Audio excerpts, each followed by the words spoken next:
wanna have a bath? Come on.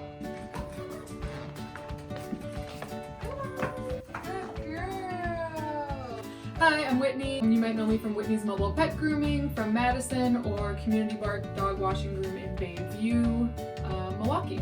And since we're all in quarantine, I figured it's a good time to learn how to wash your dogs yourself while you're all stuck at home together. I'm sure they're getting stinky. Our dog is getting stinky and she's gonna get a bath today. I like to have treats on hand, any kind of treats that are her favorite. Good girl. Also like to have a pitcher. We don't have a shower head that has its own, little wand. We have our ever important blueberry facial. We have her special medicated shampoo that she has to use.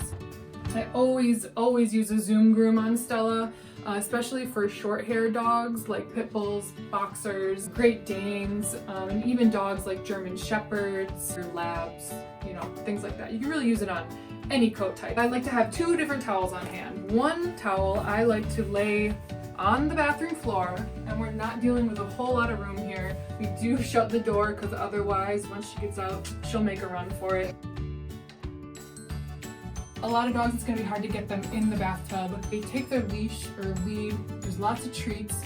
Put treats in the tub. If your dog is trying to jump out of the tub, keep them on a slip lead. A slip lead is just a lead that's going to go around her neck and pull tight so that she can't back out of it.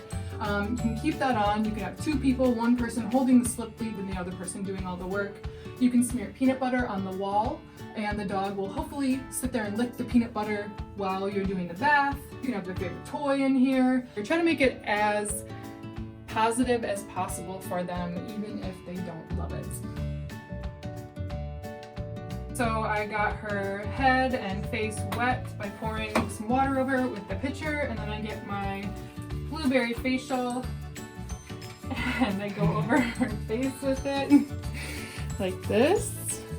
I always try to get right in between their eyes really well because that's my favorite place to pet a dog. Just make sure not to get it in their eyes. If you buy the blueberry facial that we sell at Community Bark, it is non-toxic. You of course never want to get anything in your dog's eyes, but if you do, it'll probably sting, like when you get shampoo in your eyes. Well, I just go around and make sure I get everywhere scrubbed really well.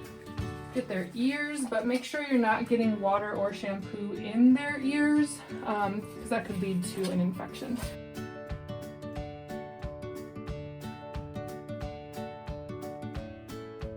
I always make sure to get some of her shampoo in between her paw pads and just use my finger like this to kind of scrub it in there. So just make sure you pay attention to each foot individually. Things that get the dirtiest on dogs are the parts that are hard to reach. Underneath on her belly, back underneath her tail and her butt. You're gonna have to touch her butt and you have to get up into their genitalia just to make sure it stays clean, just like you do when you take a shower.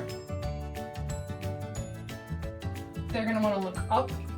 And so I always try to push their head down just a little and keep their ears closed with one hand so that no water is going to get into it, and then just pouring the water over her head to rinse them off. And then I make sure to kind of squeegee out their face because they're probably going to shake right after you do it. After the bath, when they're still wet, is a great time to brush your dog. No matter what their coat type is, brushing your dog while it's wet, the hair has more elasticity, so you're less likely to break the coat. While you're blow drying, just make sure your blow dryer is not on high heat. And start on low as far as the fan.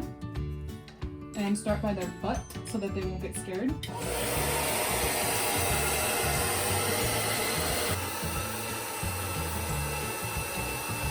One other thing that's really important with bath time is to make sure that you get all of the shampoo off of your dog.